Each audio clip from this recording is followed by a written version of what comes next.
نحمده ونصلی ونسلم علی رسولہ الکریم، اما بعد فاعوذ باللہ من الشیطان الرجیم، بسم اللہ الرحمن الرحیم۔ آج کا ہمارا موضوع جو ہے وہ ہے نبی کریم صلی اللہ تعالیٰ علیہ وآلہ وسلم اور حکمت۔ حکمت کیا ہے؟ قرآن مجید فرقان حمید میں ارشاد ہوتا ہے کہ نبی کریم صلی اللہ علیہ وسلم کے فرائض چہارگانہ کے حوالے سے جو امت پر عائد تھے کہ یتلو علیہم آیاتہ وَيُزَكِّيهِمْ وَيُعَلِّمُهُمُ الْكِتَابَ وَالْحِكْمَةَ، یعنی چوتھا فرض جو تھا نبی کریم صلی اللہ علیہ وسلم کا وہ حکمت سے نوازنا تھا۔ اس آیت کے اور بھی 3 حصے ہیں، لیکن آج ہمارا جو موضوع ہے وہ حکمت کے حوالے سے ہے کہ حکمت ہے کیا۔ ایک اور مقام پہ قرآن مجید فرقان حمید نے ارشاد فرمایا ادعو الی سبیل ربک بالموعظۃ والحکمہ، بلاؤ اپنے رب کی جانب لوگوں کو، تبلیغ کرو، بلاؤ اسلام کی جانب، کیسے؟ بالموعظہ، نصیحت اور حکمت کے ساتھ۔ تو یہاں بھی لفظ حکمت آیا۔ ایک اور جگہ یہ آتا ہے کہ من یؤت الحکمہ فقد اوتی خیرا کثیرا، کہ جس کو اللہ نے حکمت عطا فرمائی اس کو خیر کثیر عطا فرما دیا، یعنی حکمت خیر کثیر ہے، دوسرے الفاظ میں آپ کہیں۔ اب حکمت ہے کیا؟ نظریات، مشاہدات، یہ فرائض چہارگانے کی جو میں نے بات کی کہ اللہ کا نبی تم پر آیات کو تلاوت فرمائیں گے، اللہ کی نشانیوں کو دکھائیں گے، اللہ کی نشانیوں کو بیان فرمائیں گے، قرآن مجید کی تلاوت کریں گے، تمہارے سامنے اللہ کی نشانیاں بیان فرمائیں گے، اور کیا کریں گے؟ تمہارا تزکیہ فرمائیں گے، اور کیا کریں گے؟ تمہیں کتاب یعنی قرآن مجید کی تعلیم سے مزین فرمائیں گے۔ اور پھر آخر میں آتا ہے حکمت، یعنی علم، نظریہ، تجربہ، مشاہدات کا نچوڑ حکمت ہے۔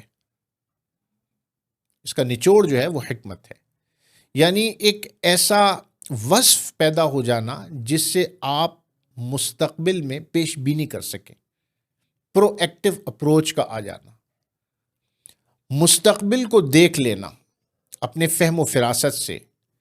وہ کہا گیا نا کہ اتقوا فراس المؤمن فہو ینظر بنور اللہ، کہ مومن کی فراست سے ڈرو کہ وہ اللہ کے نور سے دیکھ رہا ہوتا ہے۔ وہ کیا ہے؟ وہ حکمت جس مومن کو عطا ہو جائے۔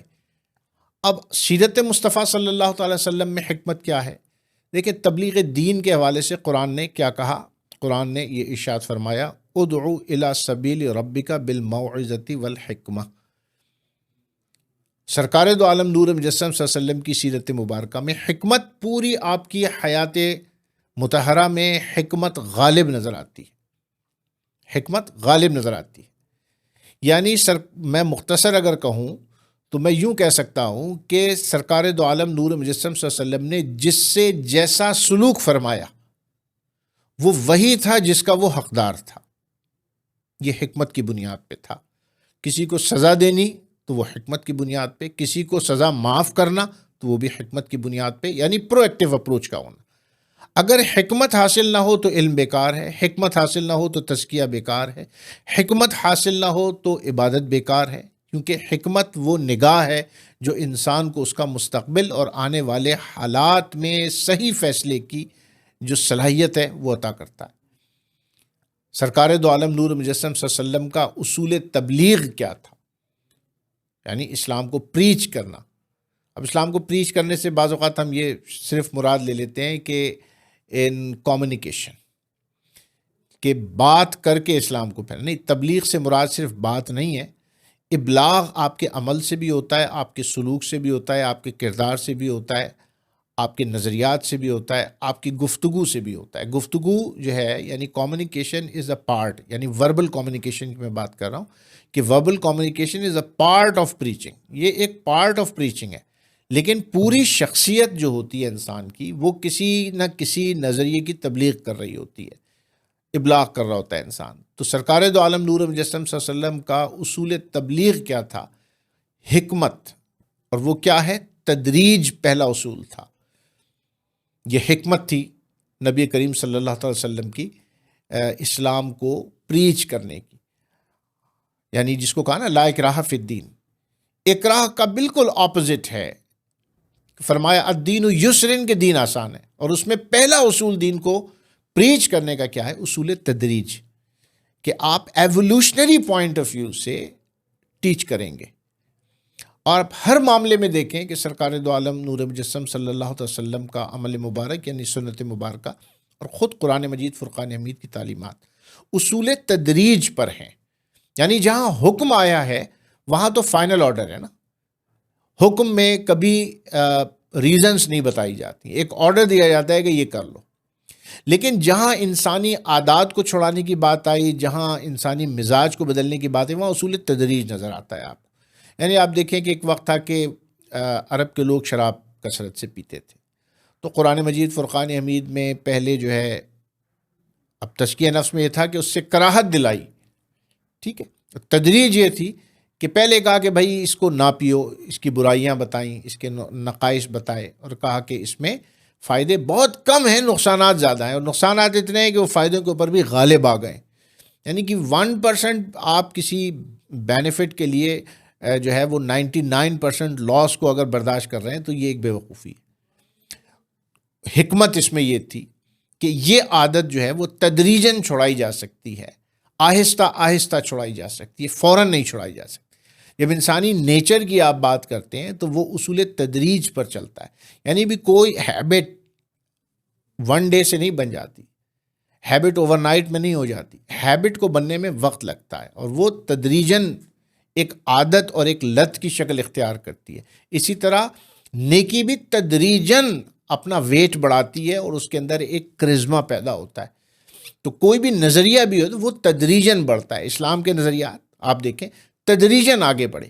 حکمت یہ تھی کہ سرکار دو عالم نور مجسم صلی اللہ علیہ وسلم جب تبلیغ فرماتے تو اس میں آپ کا اصول کیا تھا؟ وہ تھا تدریج. پہلا اصول تھا کہ کسی بھی تعلیم کو آہستہ آہستہ جتنی ڈائجسٹیبل ہے آپ یوں سمجھ لیں اتنا آپ دیں، اور اس کی ڈوز کو آہستہ آہستہ بڑھاتے چلے جائیں تاکہ اس کی اثر انگیزی بڑھے. تو حکمت کے بغیر تو یوں سمجھیں کہ تعلیم نامکمل ہے، حکمت کے بغیر انسان کا تزکیہ نامکمل ہے، حکمت کے بغیر انسان کی عبادات نامکمل ہیں. اور پوری حیات مصطفی صلی اللہ تعالی وسلم میں ہمیں حکمت مصطفی ہر چیز پر غالب نظر آتی ہے. یعنی ایک شخص آیا مانگنے کے لیے تو سرکار دو عالم نور مجسم صلی اللہ تعالی وسلم نے پہلی مرتبہ صحابہ سے عرض کی کہ کوئی ہے جو اس کی مدد کرے گا؟ مدد کر دی. پھر جب مانگنے آیا تو سرکار دو عالم نور مجسم صلی اللہ علیہ وسلم نے تدریجاً، بڑا واقعہ ہے، وقت کم ہے، میں آپ کو بالکل مختصر کر کے بتاتا ہوں، کچھ چیزیں اس کو لے کے دے دیں کہ بھائی کوئی اپنی کلہاڑی دے دے، کوئی رسی دے دے، فرمایا اس سے تم لکڑی کاٹ کے آؤ. پھر وہ لکڑی کاٹ کے آیا، پھر تدریجاً اس کا کہ آپ ایسا کریں مارکیٹ میں بیچ دیں. پھر دوسرے دن وہ آئے تو کہا کہ اب آپ اس کا اس میں سے کرایہ دے دیں، ان کو اجرت پہ آپ جو لیے ہے ایک اجارے پہ آپ اس کا کرایہ دے دیں. پھر آپ نے فرمایا کہ اس سے تم خرید لو کلاڑی اور رسی، وہ خرید لی. اور پھر تھوڑے ہی دنوں میں ایسا ہوا کچھ عرصے میں کہ وہ شخص جو مانگنے آیا تھا وہ اپنے پیروں پر کھڑا ہو گیا. یہ حکمت تھی کہ حکمت کے ساتھ دین کو بتاؤ. ایک شخص آیا کہا کہ میں دین اسلام لاؤں گا لیکن نماز نہیں پڑھوں گا، روزہ نہیں رکھوں گا، حج نہیں کروں گا، زکوٰۃ نہیں دوں گا. اب صحابہ کرام بڑے حیران تھے کہ ایسا اسلام کون سا اسلام ہوتا ہے جس میں نماز نہ ہو، زکوٰۃ نہ ہو، حج نہ ہو. لیکن سرکار دو عالم نور مجسم صلی اللہ علیہ وسلم نے حکمت یہ تھی کہ آپ نے فرمایا اچھا کلمہ پڑھو.